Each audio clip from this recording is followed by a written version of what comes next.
Rail company Norfolk Southern has finally agreed to provide paid sick leave to some 3,000 of its workers. Now, the company has 19,000 workers, but this is a good start. And I'm sure the negative press attention they've been getting as of late has nothing to do with this decision. I'm sure it's all just a coincidence.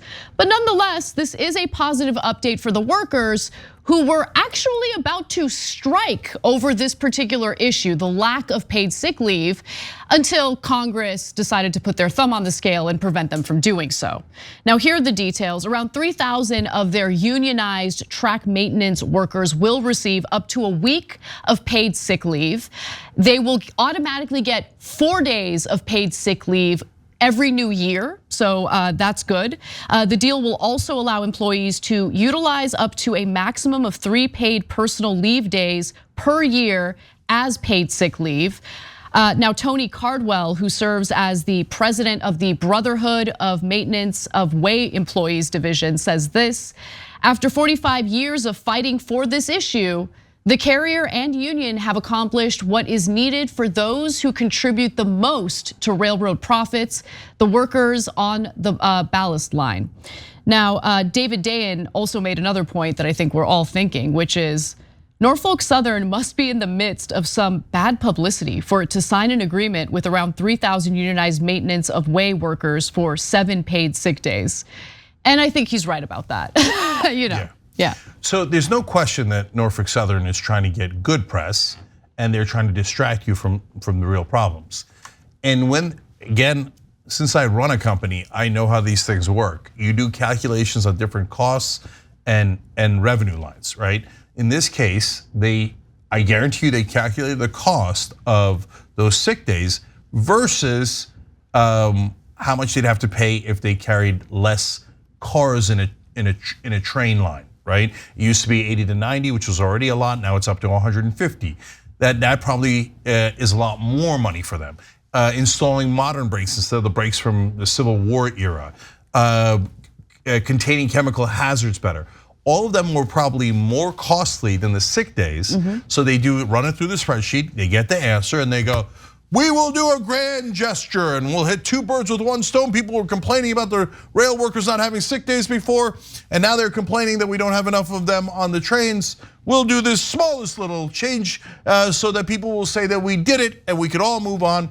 And by the way, usually the media and both parties will help us in our marketing efforts. That's right. And pretend that everything was addressed when we only addressed the smallest part of it. I mean, the rail industry, which of course includes Norfolk Southern, has been lobbying hard to reduce the number of crew on each train from 2 to 1. They want to cut labor costs. They have severely cut down on their workforce, specifically to save money and provide a larger return to their shareholders. They've been doing corporate stock buybacks. They have the resources to beef up security. They have the resources to treat their workers better. They just chose not to, specifically because their priority is to their investors. That's the way the system works. So when people get frustrated with the corporations for doing what they do, understand that they're doing what they're supposed to do under this system.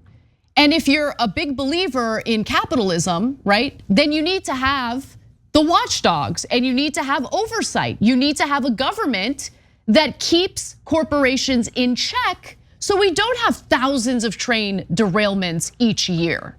But we don't have that. We don't have that when it comes to a Republican administration. We don't have that when it comes to a Democratic administration, okay? And for everything that we hear about how Pete Buttigieg and the transportation department can't unilaterally regulate, it's really interesting because the Obama administration did.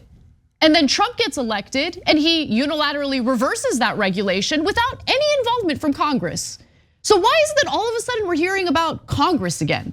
Yeah, so Buttigieg is literally using that excuse of, well, there's thousands of train derailments every day, every year. And so I didn't know I was supposed to respond to this one. That's not the defense you think it is. Yeah. And he's like, Elaine Chao also had thousands of derailments every year when she was the transportation secretary under Trump. That's also not the defense you think it is. that means you both didn't do your job. That doesn't absolve you, it makes you both guilty. And so, and then he says, oh, they've been lobbying so much against our safety regulations. Well, first of all, Pete, you personally have offered none. So they didn't have to lobby very hard since you didn't offer any. At least Obama, I thought what he did was super weak sauce, we've discussed it before, but at least he offered a bunch of regulations, right? And then pretended he couldn't get them passed, right? Buttigieg and Biden didn't even offer any. They didn't even try. So what are you talking about? Which lobbyists? Doing what? The ones greasing you? And second of all, finish the thought.